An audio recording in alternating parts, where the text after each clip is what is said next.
ये वीडियो उन लोगों के लिए मैं बना रही हूँ, क्या पता दूसरे लोग देखने लगे, खुद ही देखती हूँ, देखूंगी मैं।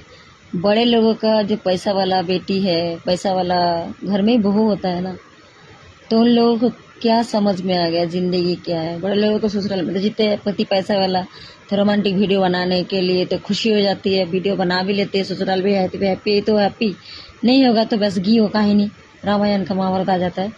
वो लोग क्या समझेगा ज़िंदगी, जो भूखा पेट, धोखा दिल, और ज़िंदगी जब नहीं मिलती सोने के लिए बिस्तर, उसी को ही मालूम होता है। ज़िंदगी जब खुद से मेहनत होता है तो कितनी बड़ी ज़िंदगी के लिए जीना पड़ता है। हंसी खुशी दुख जो खुद से होता है, तो उनको पता है ज़िंदगी के बारे में। और जो गंदगी सोचते हो तो वो तो बड़ा लोग तो बड़े लोगों के बात नहीं, जो देखते हो ही गंदगी सोचते हैं और गंदगी फैलाते हैं, समझे। इसलिए बड़े लोग का बाप बेटी कभी नहीं